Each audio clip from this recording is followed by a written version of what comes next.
ಅಂತಂದ್ರೆ ಅವರ ಕಾರಣಕಾರ ನಾವು ಈಗ ನಿಮಗೆ ಇಂಟೆಲಿಜೆನ್ಸ್ ಮುಖಾಂತರ ರಿಪೋರ್ಟ್ ತಿಳಿಸ್ತೇವೆ. ಸಿದ್ದರಾಮಯ್ಯ ಈಗ ಮಾನ್ಯ ವಿಜಯಪುರಕ್ಕೆ ಡಿ.ಕೆ. ಶಿವಕುಮಾರ್ ನೀವು ಬಂದು ಹೊತ್ತಾಗ 5ನೇ ಗ್ಯಾರಂಟಿ ಜೊತೆ 6ನೇ ಗ್ಯಾರಂಟಿ ಆಲಮಟ್ಟಿ ಜಲಾಶಯನ ಅಂತ ಹೇಳ್ತಿದ್ರು.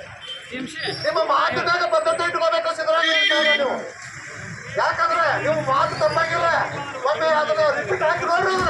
ನಿಮ್ಮ ಅಂದಿರೋ ಇಲ್ಲ 5ನೇ ಗ್ಯಾರಂಟಿ ಜೊತೆ ಆಲಮಟ್ಟಿ ಜಲಾಶಯ 6ನೇ ಗ್ಯಾರಂಟಿಯನ್ನು ಕೊಡ್ತಾನಂತ ಹೇಳಿ ಅಲ್ಲಾದ್ರೆ ಬಿಟ್ಟು ಬಿಡು. ಉತ್ತರ ಕರ್ನಾಟಕ ಮಾಡ್ಕೊಂಡು ನಾವು ಅಭಿವೃದ್ಧಿ ಮಾಡ್ಕೊಂಡೇವು. ಬರೀ ದಕ್ಷಿಣ ಕರ್ನಾಟಕವನ್ನ ಅಭಿವೃದ್ಧಿ ಮಾಡ್ತಿದ್ವಿ, ಬರೀ ಉತ್ತರ ಕರ್ನಾಟಕವನ್ನ ಅಭಿವೃದ್ಧಿ ಮಾಡಂಗಿಲ್ಲ. ಯಾವುದೇ ಕಾರಣಕ್ಕೂ ಉತ್ತರ ಕರ್ನಾಟಕವನ್ನ ಅಭಿವೃದ್ಧಿ ಮಾಡಕ್ಕೆ ಸಾಧ್ಯ ಇಲ್ಲ. ಆದ ಕಾರಣ ನಮಗೆ ಒಂದೇ ವರ್ಷದಾಗ ಆಲಮಟ್ಟಿ ಜಲಾಶಯವನ್ನ ಕಟ್ಟಿ ಕಟ್ಟಿಸಿದ್ರೆ ಇಡೀ ನಮ್ಮ ಒಟ್ಟು ಜಿಲ್ಲೆಗಳನ್ನ ನೀರಾವರಿ ಮಾಡಿ ತೋರಿಸ್ತೀವಿ ನಾವು. ನಿಮ್ಮಂತಾಗ ಖಂಡಿಸ್ತಾನೆ ಇಲ್ಲ. ನೀವು ಬರೀ